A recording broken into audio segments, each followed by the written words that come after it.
जय जोहार, नमस्कार। आप देख रहे हैं सुप्रभात न्यूज छत्तीसगढ़। आइए जानते हैं छत्तीसगढ़ की टॉप बड़ी खबरों को।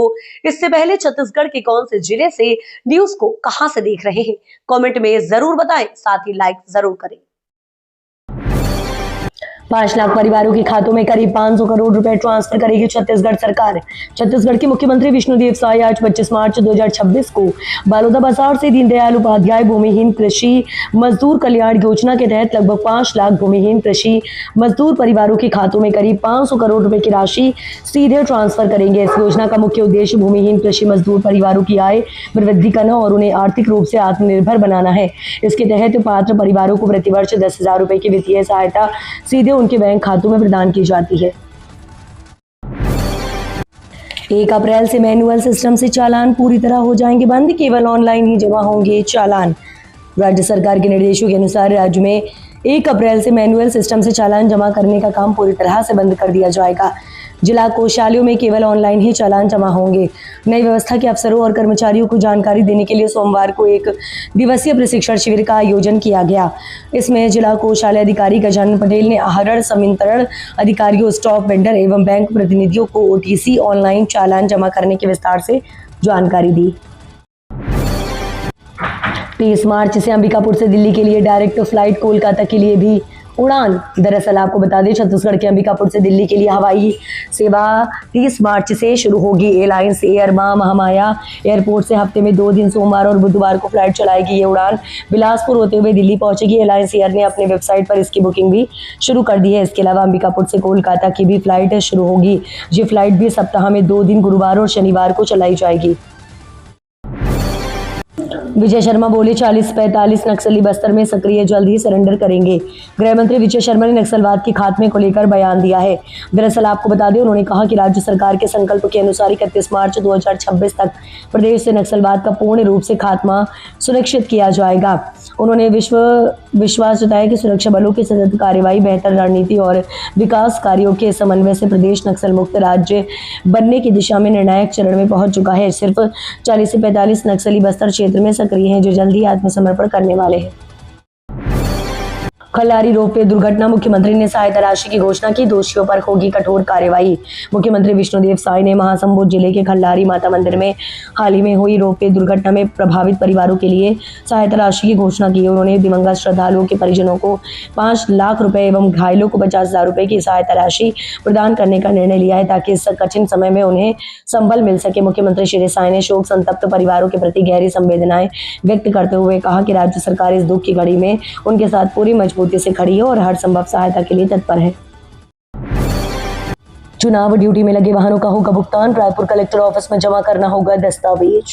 विधानसभा निर्वाचन 2023-24, लोकसभा निर्वाचन और उप विधानसभा निर्वाचन के दौरान जिले के विभिन्न विधानसभा क्षेत्रों तिल्दा, धरसीवा, रायपुर ग्रामीण, रायपुर नगर पश्चिम, रायपुर नगर उत्तर, रायपुर नगर दक्षिण, आरंग और अभनपुर में चुनाव कार्य हेतु अधिग्रहित किए गए वाहनों के भुगतान को लेकर जिला निर्वाचन कार्यालयों ने महत्वपूर्ण सूचना जारी कर दी है। दरअसल आपको बता दें, इनमें स्कूल बस, विश्वविद्यालय बस के साथ साथ छोटे वाहन जैसे स्कॉर्पियो और इनोवा आदि के मालिक शामिल हैं। गैस सिलेंडर की बढ़ती कीमत और कालाबाजारी का विरोध। बढ़ती गैस सिलेंडर की कीमतों, एजेंसियों में लंबी कतारों और आम लोगों को हो रही परेशानियों के खिलाफ शहर कांग्रेस के मार्गदर्शन में ब्लॉक कांग्रेस ने रायपुर में अनोखा प्रदर्शन किया। दरअसल आपको बता दें कि प्रदर्शन के दौरान कांग्रेस कार्यकर्ताओं ने केंद्र सरकार के खिलाफ नारेबाजी की, साथ ही राज्य सरकार पर भी कालाबाजारी रोकने में नाकाम रहने का आरोप लगाते हुए कहा कि आम जनता, चाहे गरीब हो या अमीर, सभी गैस सिलेंडर को लेकर परेशान है। सरकार जनता के साथ खिलवाड़ कर रही है। छुट्टियों में भी खुले रहेंगे निगम के राजस्व दफ्तर, टैक्स नहीं चुकाया तो होगी सख्त कार्रवाई। नगर निगम रायपुर ने संपत्ति कर वसूली को लेकर सख्त रुख अपनाते हुए नागरिकों के लिए बड़ी सुविधा और साथ ही चेतावनी जारी कर दी है। वित्तीय वर्ष के अंतिम दिनों को देखते हुए निगम के सभी 10 जोन कार्यालयों के राजस्व काउंटर 26 मार्च से 31 मार्च तक शासकीय अवकाश के दिनों में भी खुले रहेंगे। नागरिक मोर रायपुर मोबाइल ऐप के जरिए या निगम की आधिकारिक वेबसाइट पर जाकर भी आसानी से टैक्स जमा कर सकते हैं।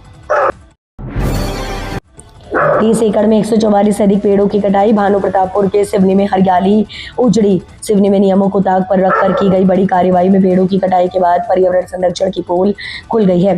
दरअसल एक रसूखदार उद्योगपति ने अपनी 30 एकड़ जमीन पर जेसीबी चलाकर 144 से अधिक विशालकाय पेड़ों को जड़ से उखाड़ फेंका गया है।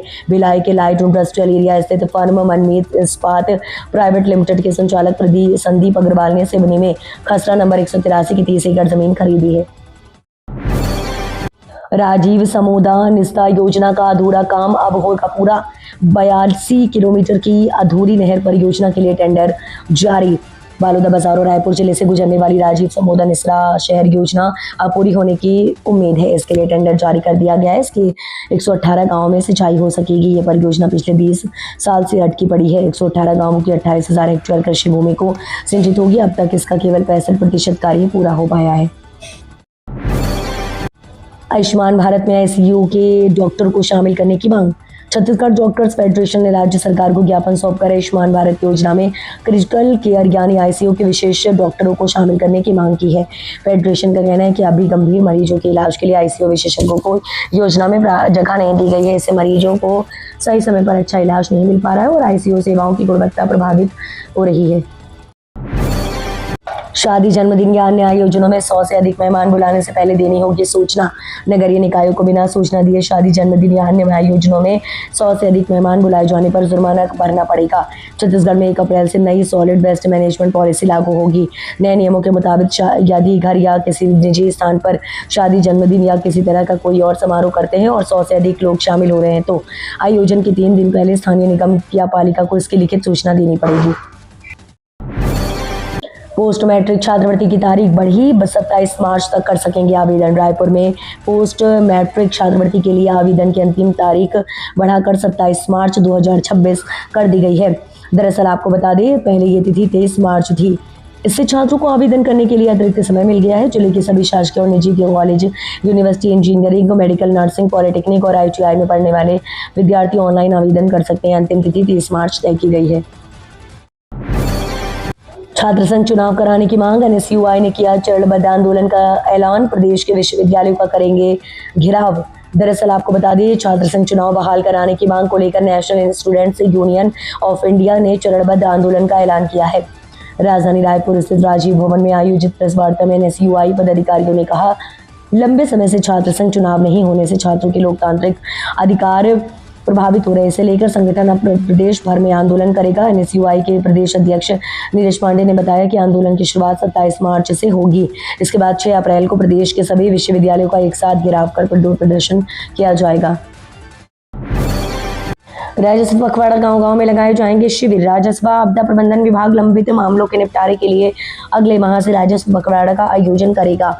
इसके लिए विभाग ने एक विस्तृत कार्य योजना तैयार की। विभाग के सचिव रीना बाबा साहिब कंगाली ने अप्रैल से जून तक 15-15 दिनों के लिए राजस्व पखवाड़ा चलाने के लिए सभी कलेक्टर को चिट्ठी लिखी है। इसके लिए प्रदेश के प्रत्येक जिले के गांवों में विशेष कार्यक्रम होंगे। इसमें नामांतरण, बंटवारा और सीमांकन जैसे लंबित मामलों को मौके पर ही सुलझाया जाएगा। कांस्टेबल भर्ती में खाली पद, वेटिंग लिस्ट से भरेंगे कैंडिडेट का कई जिलों में सिलेक्शन।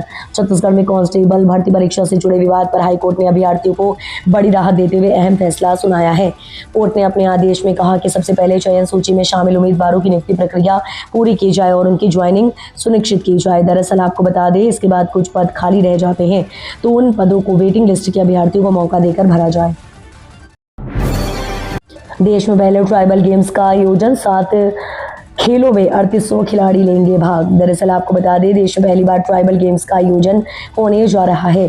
यह ऐतिहासिक आयोजन देश भर के जनजातीय खिलाड़ियों को एक बड़े मंच पर अपनी प्रतिभा दिखाने का मौका देगा। कुल 3800 खिलाड़ी साल प्रमुख खेलों में मेडल के लिए मुकाबला करेंगे। राज्य सरकार का कहना है कि ये आयोजन न सिर्फ खिलाड़ियों के लिए बल्कि पूरे खेल परिस्थितिकी तंत्र के लिए एक बड़ा कदम है। रेलवे ने बदले टिकट कैंसिलेशन नियम। अब समय के हिसाब से मिलेगा रिफंड। भारतीय रेलवे ने यात्रियों के लिए टिकट कैंसिलेशन और रिफंड से जुड़े नियमों में बड़ा बदलाव किया है। अब टिकट कैंसिल करने पर मिलने वाला रिफंड ट्रेन के प्रस्थान समय से पहले बचे समय के आधार पर तय होगा। दरअसल रेलवे का कहना है कि इससे टिकटों की कालाबाजारी पर रोक लगेगी और रिफंड व्यवस्था ज़्यादा पारदर्शी होगी। नए नियम 1 अप्रैल से 15 अप्रैल 2026 के बीच चरणबद्ध तरीके से लागू किए जाएंगे। इसके साथ ही यात्रियों को ट्रेन चलने से 30 मिनट पहले तक बोर्डिंग स्टेशन बदलने की सुविधा भी दी गई है। 25 लाख का इनामी पापा राव करेगा सरेंडर। मुख्यमंत्री विष्णुदेव साय ने कहा 31 मार्च तक खत्म होगा नक्सलवाद। छत्तीसगढ़ के बस्तर क्षेत्र में नक्सलवाद के खिलाफ चल रहे अभियान के बीच एक बड़ी हलचल देखने को मिल रही है। लंबे समय से इनामी नक्सल कमांडर पापा राव के संभावित आत्मसमर्पण की खबरों ने सुरक्षा एजेंसियों और प्रशासनिक हलकों में नई उम्मीद जगा दी है। उनका कहना है कि केंद्र सरकार के नेतृत्व और सख्त रणनीति के कारण अब नक्सलवाद के खिलाफ निर्णायक दौर चल रहा है। सुप्रीम कोर्ट और बिलासपुर हाई कोर्ट के कड़े रुख के बाद छत्तीसगढ़ के जेलों में लागू होगा मॉडल जेल मैनुअल। राज्य की जेलों में कैदियों की बढ़ती संख्या और सुविधाओं के प्रभाव पर सुप्रीम कोर्ट और बिलासपुर हाई कोर्ट के कड़े रुख के बाद जेल प्रशासन मॉडल जेल मैनुअल 2016 लागू करने की तैयारी कर रहा है। अदालत ने स्पष्ट कहा कि नई जेलों के निर्माण में पूरी पारदर्शिता बरती जाए। अब जेल प्रशासन को 5 मई तक शपथ पत्र प्रस्तुत कर ये बताना होगा कि कैदियों को निर्धारित मानकों के अनुसार स्थान और सुविधाएं मिल रही हैं या नहीं। बिलासपुर में 5000 मुर्गियों की मौत, बर्ड फ्लू की आशंका। छत्तीसगढ़ के बिलासपुर जिले में 5000 से अधिक मुर्गियों की संदिग्ध परिस्थितियों में मौत हो गई। कोनी स्थित सरकारी पोल्ट्री फार्म में पिछले 5 दिनों में पक्षी मारे गए हैं। इसकी पुष्टि के लिए सैंपल भोपाल लैब भेजा गया है। फिलहाल एहतियात के तौर पर पूरे पोल्ट्री फार्म को बंद कर दिया गया है। 5 किलोमीटर का दायरा संवेदनशील घोषित कर दिया गया है। वहीं मरे हुए मुर्गियों को जमीन में दफन कर दिया और नष्ट कर दिया है। छत्तीसगढ़ के जिले में पीएम राहत योजना लागू, पीड़ितों को 1.5 लाख रुपए तक का कैशलेस इलाज। सड़क दुर्घटनाओं में घायल लोगों को समय पर इलाज न मिलने से होने वाली मौतों को रोकने के लिए बिलासपुर में बड़ा कदम उठाया गया है। प्रधानमंत्री राहत योजना के तहत अब हादसा पीड़ितों को 1.5 लाख रुपए तक का कैशलेस इलाज मिलेगा। इस योजना के प्रभावी क्रियान्वयन के लिए पुलिस, स्वास्थ्य और प्रशासनिक अधिकारियों का विशेष प्रशिक्षण दिया गया है ताकि गोल्डन आवर में त्वरित उपचार सुनिश्चित किया जा सके। एसएसपी राजनेश सिंह के निर्देशन में पुलिस द्वारा सड़क सुरक्षा को लेकर लगातार प्रयास किए जा रहे हैं।